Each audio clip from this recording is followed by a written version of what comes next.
Hey guys, and welcome back to the garden. If you're new here, welcome to my channel. My name is Blanca.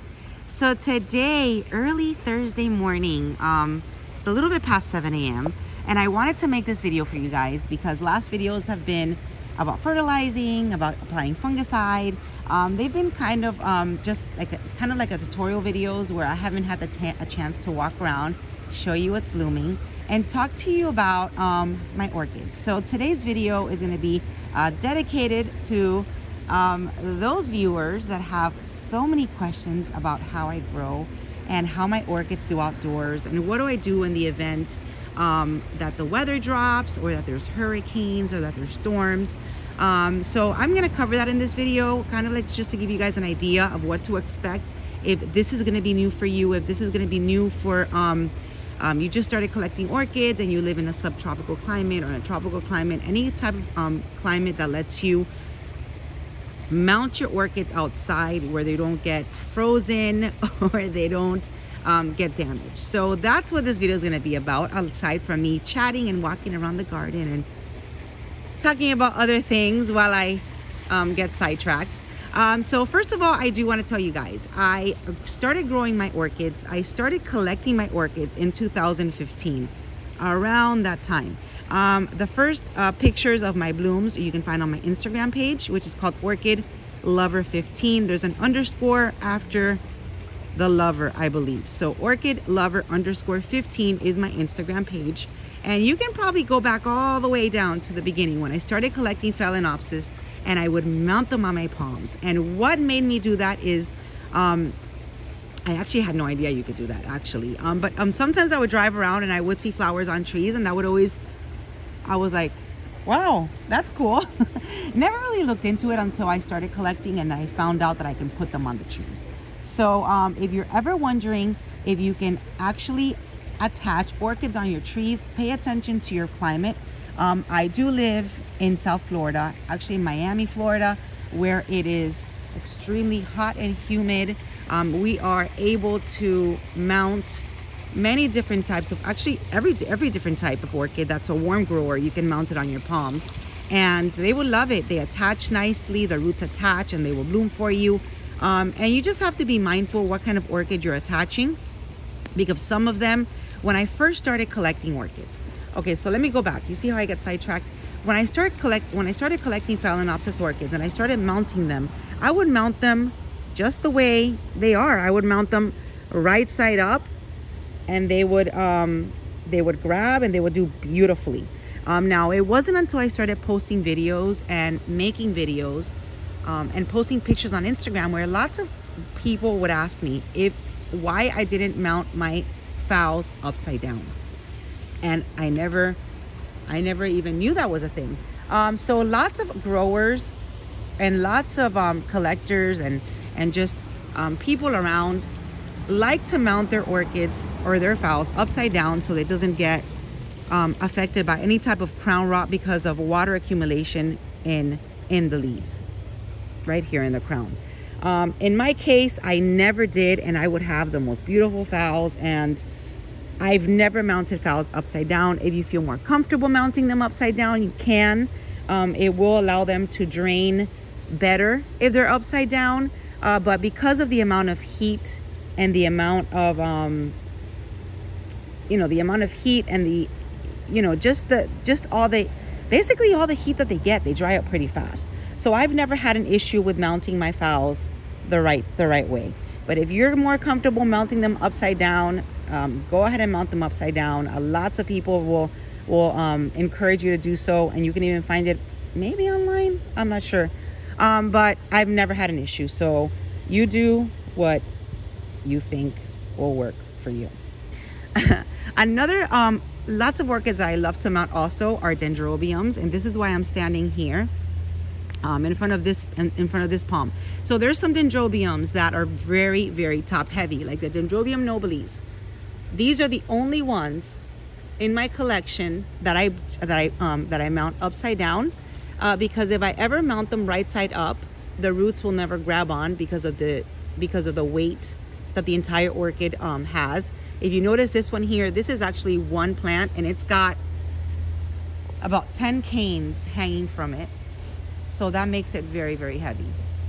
And if your concern is to mount them upside down, the flowers are gonna be like twisted, they're gonna be low. I mean, these type of orchids, they follow the sun, so they get a little bit curly. I mean, look at these. They get curly, so they will actually face the sun as they grow. And as you're looking, look at my Dendrobium nobilis. Look at how many flowers they're gonna get. They love it, you guys. They absolutely love it. I mean, I do have the advantage to do this. I can mount everything outdoors if I want. But you know, there's actually lots of cons, lots of downfalls. Can't even speak it so early. Because your flowers, when you have them outside, they won't last as long. So we're going to talk about a little bit about what to expect with your orchids when you have them outdoors. What can you expect your flowers will look like? For the most part, when they first bloom, they are going to look beautiful. I mean, they just opened, but you know, with time, as the days go on, it's going to be, you know, it could be rainy, it could be sunny, it could be windy, and all that affects the blooms. As you can see right here, now these Cattleyas have been in bloom for about 2 weeks, and they do get damaged when they're outdoors. I mean, the best time to come and look at them is when they are freshly opened, just like this one, because there's not much damage.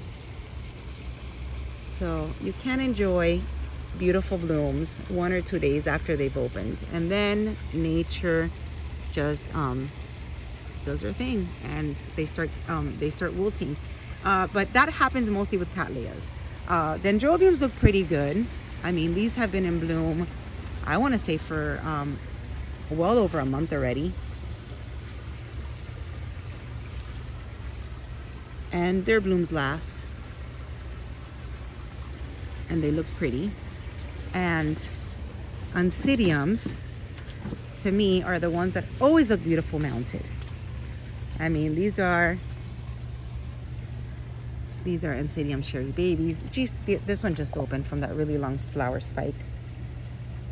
And these Oncidiums love the moisture. They love to be mounted, and they are always blooming nonstop. So this is Oncidium cherry babies. I have lots of other Oncidiums in my collection, which I have mounted.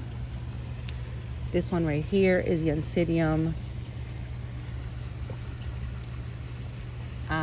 This one's called the Eye Candy, and she's always looking beautiful mounted.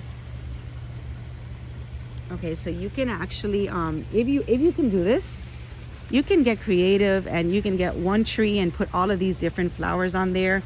I started collecting and mounting, and I kind of just would place them anywhere, so I don't have a pattern. But you can get really creative with these guys. This is another Oncidium when you mount them. All right, so another question I get all the time is watering and fertilizing my orchids on my palms. I never water. I have a sprinkler system that barely hits them, but it's very humid here, you guys. I wake up, and even though they haven't been watered, they are drenched. So they get pretty much everything.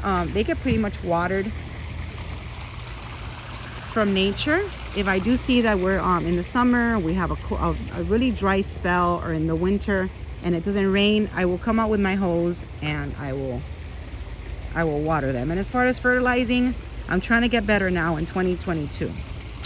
My orchids under my orchid section get fertilized. Well, will be fertilized hopefully every week, and these guys will probably get a spray if I have any leftover fertilizer, because they really do well. I mean, they get everything from nature. This beautiful Oncidium fascillatum. So I really, my goodness, it's so, excuse me, now I'm choking. So this would just give you kind of like an idea of what to expect when and if you ever decide to mount your orchids on your palms. I do also want to make it a habit to come out here and cut all of the dried up canes and dried up flower spikes to keep your orchids looking pretty. And look at, we have a brand new bloom over here. Oh my goodness, look at this one. This one is so pretty. So she just opened up. This is a little mini Cattleya. And she's so pretty. I don't even think I know where her tag is. Look at how pretty this one is, you guys. Let me see if she's fragrant. Can't tell if she's fragrant because she's so wet. But this one just opened up. So I do have quite a variety of orchids on my palms. And since I'm doing this walk and talking to you about growing outdoors and growing on trees, I'm gonna walk over to my orchid section and see how that's doing. Now all of these fronds on the floor, that's a problem. Those are the ones that knock over my orchid spikes. They knock over my flowers. They knock over my entire orchid. So I don't worry too much about insects, which is going to be my next topic. I don't worry too much about squirrels messing with my orchids, which is another question that you guys have all the time. Iguanas, they were in my garden. I have not seen them since I got rid of a humongous bush that I had over here, that I think that's where they used to hide. I really haven't seen iguanas in the garden. The times that I will see them probably is mostly in the summer, because around this time it's too cold for them. So they hide. And I don't get, aside from thrips, I don't get, you know, any other type of bug or insects on my orchids. I feel like I am so fortunate in that sense, where I don't have to be fighting off critters, or I don't have to be fighting off lots of like mealy bugs or anything like that. Just thrips is really the only ones that mess with my orchids every once in a while. So that answers that question. As far as hurricanes, you guys, I thought I was gonna get into it in my last video, and I totally forgot. So yeah, that's another problem. So aside from the fronds damaging my orchids, which are the biggest threat in my garden, I have to deal every year with looking and making sure that that there's no hurricanes coming. So in the event of a hurricane, which has happened, I think 2 times since I've been collecting orchids, where we actually get hit. So every year or every other year we do get a scare, and we start freaking out and seeing what we're gonna do with our orchids. But actually we've been hit probably 2 times, maybe 3, since I've been collecting. And what I do is that anything that is not attached on the tree, I'm gonna turn around, I can talk to you about this. So, because this is where I usually have them on all of these palms. So anything that's not attached to the tree, I will bring under my terrace or even inside my bathrooms. Anything that's attached, like the Cattleyas, the Dendrobiums, the Insecticide, I even have a few Vandas attached in my front palms. So anything that's attached stays attached. I did ask, and I do have a video if you guys want to go back. One time that we were gonna get hit, I went to go visit Ben at Banjong. I even went to RF, and I went to a Heavenly Garden. I asked the growers, and they said that orchids are used to hurricanes. They sway in the wind, and that I am quoting Michael from RF Orchids. I will never forget that he told me that anything that is attached is used to, you know, heavy winds. Anything that is attached will just sway in the wind and nothing will happen. And you know what? I took his advice. I left everything that was attached and nothing happened. I lost flowers, that's it. I even removed a few Dendrobiums that I had that had really long canes with beautiful flowers, because I was scared, and I would leave them. I didn't want to lose the flowers. That's why I did it mostly. But normally flowers are what's lost during hurricanes.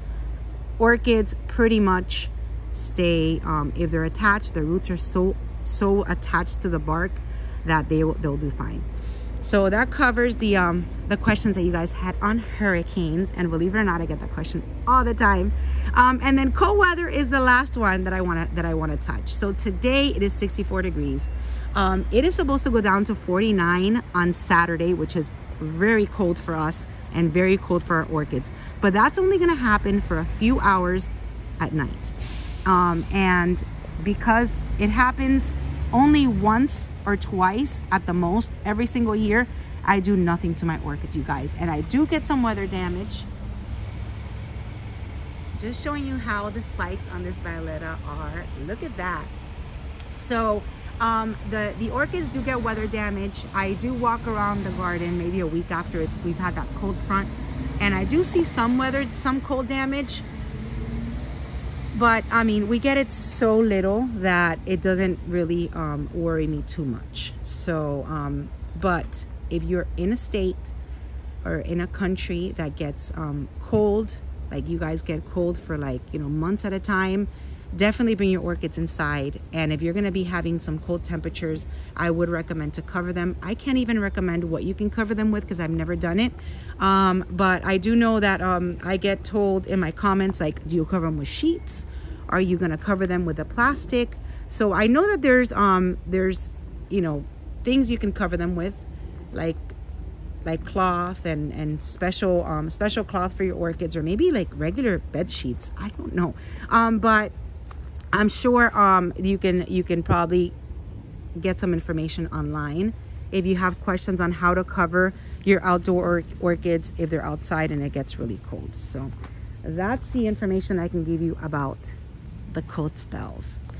Let's see what else other than that. I mean, other than all of the dangers of growing outside, other than all of the you know, the fronds damaging your orchids, I mean, growing outside gives me so much satisfaction. I love it. I probably wouldn't be able to have such a large collection if I collected indoors. I know that lots of you guys have amazing results collecting indoors. I am one that I stay clear from any potted orchids because I've never had luck with them. So my last topic of discussion is going to be the type of media or how I keep my orchids, whether I attach them with whether I attach them with sphagnum moss, or whether I keep them anything potted. And the answer is everything in here, at least, is bare root. Every single orchid that you see in my collection under my orchid section, actually everywhere. I'm trying to think to see if I have media on any of my orchids, and I don't. I'm trying to think. Maybe a few of these Cattleyas have some media left from when I first got them, but pretty much everything in my collection is just bare root. I keep my orchids outdoors. They get watered constantly, you guys. So keeping media is just going to be disastrous because they will get rot because they just get watered all the time. So look at this one, and it's still dark because it's still really early. So under here, it's really dark. This is a Cattleya. I am not even sure who you are, but let me just show you in her pot. She's bare root. Everybody's getting ready to go to work, so sorry about the noise. Yeah, so my Cattleyas are bare root. The Vandas hang bare root. Actually, the Hoyas are not bare root, but everything else. Here I found some that are not bare root. So these Dendrobium species, I left them inside the sphagnum moss. So, because these like to be moist. So these are some orchids in my collection that are not bare root. But you look around, everything else just hangs around bare root. There you go. My Rincon Stylist. And I have to say, and here's where I start getting sidetracked, because I think I'm already done talking to you guys about about how I keep my orchids and what I do to them and how they're being kept outdoors. I think if I miss anything, you can ask me down in the comment section and I'll be more than happy to answer. I just wanted today's video to be about you know, my growing and how I do it, and that's what I wanted this video to be about. And then in the meantime, show you pretty flowers. So you see everything bare root. My Dendrobiums. I love to mount or I love getting orchids already in mounts. That's my new phase. So when I started collecting back in 2015, I had lots of phals. I currently don't have many phals in my collection because I did have all of them attached, and I had a lot of shade in the tree that they were. But with time, the tree got a lot taller, and I started to get lots of direct sunlight in there. So some of my phals didn't like it too much, so I had to relocate them. So if you go back to my older pictures, older videos, you'll see a lot of phals in my collection. Now I like to keep my phals in baskets. So look how pretty. I have right now probably like 10 phals, and they're all spiking.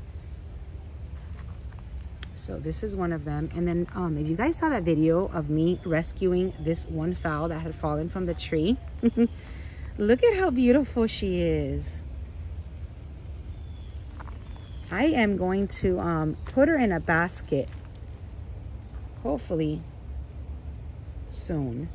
But just wanted to show you guys what her flowers actually look like. This one I found, which is also one of the dangers of growing outdoors for orchids. This one I found way down in the mulch. She was already attaching to the mulch, and I saw her while I was doing my garden walk, and I took her out. I was like, "What are you doing down there?" And she was already starting to root down there on the mulch. So these guys grow everywhere, you guys. They're epiphytes. They will grab onto anything. Even walls, even concrete walls, they grab onto. When I had my Vandas, oh, so pretty, right? When I had my Vandas down in by my accordions, I know I need to put her in a basket. My Vandas would attach to the concrete, so they really attach everywhere. So it's crazy. And we have a new Vanda in bloom. Look at how pretty. There you go. And this one is from Motes, and I have to tell you, I think this is a Vanda Mary Eye. I have no tag for her, but she's very fragrant and she's gorgeous. So one of the questions before I go, one of the questions that I just got asked from a new collector was, how long do flowers usually last on my Vandas?